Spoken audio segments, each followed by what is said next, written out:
permasalahan ini tentu tidak bisa kita lepaskan ya dari pergulatan antara hukum dan politik.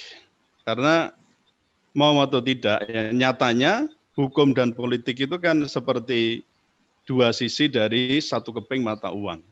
Bahkan banyak yang meyakini dalam sistem demokrasi itu hukum adalah produk politik. Itu kita pegang dulu. Nah, relasi hukum dan politik ini sebenarnya dari sisi teoretik itu banyak dikemukakan oleh Philip Nonet dan Philip Selznick yang kemudian membagi hukum itu menjadi 3 macam, yaitu tipe hukum yang represif, tipe hukum otonom, dan tipe hukum yang responsif. Nah ini.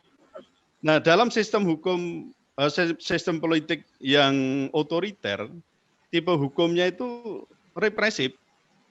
Bahkan bisa dikatakan hukum itu berada di bawah kendali politik. Nah, dapat pula dikatakan ya bahwa tipe kekuasaan otoriter itu dalam tipe kekuasaan yang otoriter itu maka hukum diciptakan untuk apa ya istilahnya itu melayani gitu ya, melayani kekuasaan politik gitu. Nah, dari sisi pembentukan hukum sebenarnya dari awal itu sudah ada namanya tawar-menawar kepentingan ya.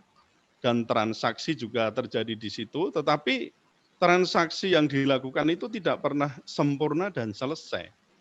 Maka dalam hal ini bisa juga dikatakan bahwa peraturan hukum itu sebenarnya cacat sejak lahir. Nah, sebenarnya dalam kasanah teori juga yang namanya hukum murni ya. Teori hukum murni itu menghendaki bahwa ketika hukum itu sudah menjadi peraturan, maka harus dibebaskan dari unsur-unsur lain, termasuk politik, ekonomi, adat, budaya, dan seterusnya. Mesti bisa dibebaskan di situ. Yaitu yang kita sebut dengan namanya due process of law. Nah, oleh karena itu seharusnya itu ya dihindari ketika politik itu menjadikan hukum itu menjadi apa istilahnya menjadi alat untuk melegitimasi kekuasaan. Nah, lalu apa hubungannya dengan apa yang kita alami seperti ini ya? Contoh taruhlah kita nyebut itu ya terjadi namanya extrajudicial killing. Ini tidak bisa kita lepaskan dari ketika misalnya politik kekuasaan itu memang mempunyai apa ya tendensi khusus bagaimana menerapkan hukum untuk kasus-kasus tertentu. Ya, jadi ini boleh dikatakan ini core dari suatu pemerintahan yang ingin mempertahankan status quo tadi ya. Itu ada hal-hal yang spesial yang harus diberikan perhatian khusus, misalnya dengan cara apa? Pembiaran kekerasan.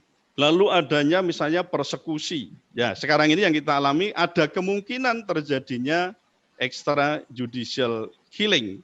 Dan juga apa? Misalnya terhadap kasus Habib Rizik Syihab itu pengenaan pasal yang berlapis-lapis. Nah, sehingga terkesan itu apa ya? Istilahnya mencari-cari kesalahan. Nah, di situ nanti ada kemungkinan apa? Terjadi namanya abuse of power maupun brutality enforcement.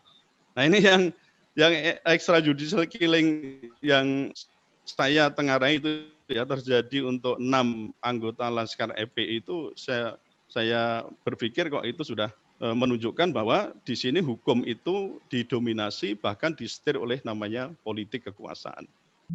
Hukum itu kan dikatakan sebagai produk politik, itu kenyataan. Padahal dalam hal ini kita juga harus kenyataan itu mesti dikendalikan dengan konsep atau teori atau filosofi yang sudah kita miliki. Misalnya di pasal 1 ayat 3 Undang-Undang Dasar 45 itu kan jelas itu ya, bahwa Indonesia ialah negara hukum. Itu jelas kita pegang. Apa artinya? Sebenarnya negara hukum itu memiliki apa? Konsekuensi penyelenggaraan negara, ya penyelenggaraan pemerintah negara namanya, baik itu di bidang eksekutif, legislatif maupun yudikatif itu semua dibatasi. Tidak bisa dilakukan sesuka hati. Atau saya menyebutnya itu nanti akan saya sebut juga di akhir-akhir nanti kita bicara itu, terutama yang kita sebut dengan SSK. Ya, suka-suka kami, itu enggak boleh. Jadi meskipun ya dalam kenyataan itu terjadi demikian, tetapi kita memiliki karakter yang luhur sebenarnya bagaimana menjalankan pemerintahan negara di Indonesia itu untuk tetap ada pembatasan adanya kekuasaan di bidang eksekutif, legislatif, yudikatif. Maka kan demokrasi itu salah satu pilarnya di situ adalah trias politika. Nah, ketika itu sudah menyatu, ya bisa kita katakan sebenarnya demokrasi kita itu sedang dying ya, sedang istilahnya sedang sekarat gitu ya. Coba kita tengok ke belakang lagi ya. Jadi setelah Habib Rizik pulang, itu kan memang slogan yang ingin dihembuskan oleh Habib Rizik itu tentang revolusi akhlak ya. Nah, revolusi akhlak. Nah, sejak itu kemudian memang terjadi pemahaman dan juga mungkin kekeliruan pemahaman yang terjadi baik di masyarakat maupun di pemerintah yang seolah-olah memang ingin melakukan revolusi totaliter itu ya, mau melakukan revolusi yang menyeluruh gitu loh. Menyeluruh dalam arti ini harus dilakukan dengan menggunakan secara mendasar ya atau radikal, kemudian menggunakan kekerasan dan seterusnya. Tapi kalau kita lihat apa yang disampaikan oleh Habib Rizik Syihab, terutama saya kan mendengarnya itu di tanggal 2 Desember kemarin itu ya. Jadi saya kan ikut dalam satu forum bersama beliau ya. Itu juga tidak mengancam sebenarnya, tidak mengancam keutuhan negara Republik Indonesia juga tidak gitu ya. Lalu akan menyerang, akan menghabisi atau akan melawan TNI, polisi juga tidak. Apalagi kok ingin misalnya tanpa ada sebab apapun kemudian akan melakukan makar. Nah, dari situ yang tadi saya katakan mungkin ada pemahaman yang keliru di situ, lalu pemerintah dalam hal ini juga presiden ya kita dengarkan ada saya katakan itu slogan itu ya yang berbunyi begini, jadi negara tidak boleh kalah. Nah, gitu kan. Pernyataan itu atau slogan itu sebenarnya mengakibatkan dalam hal hukum itu kemudian hukum itu hendak dipakai ya atau bisa dipakai oleh penguasa dalam rangka untuk menjalankan misi atau bahkan kalau dalam tanda kutip ya termasuk mungkin kejahatannya gitu. Kejahatan dalam arti itu ya penyimpangan-penyimpangan yang sebenarnya kalau ditinjau dari sisi hukum. Nah, pernyataan-pernyataan itu termasuk juga dinyatakan oleh Pak Menko Polhukam, yaitu juga sama mengatakan bahwa negara tidak boleh kalah. Demikian pula juga diadopsi oleh Kapolda ya, setahu saya begitu, juga mengatakan negara tidak boleh kalah.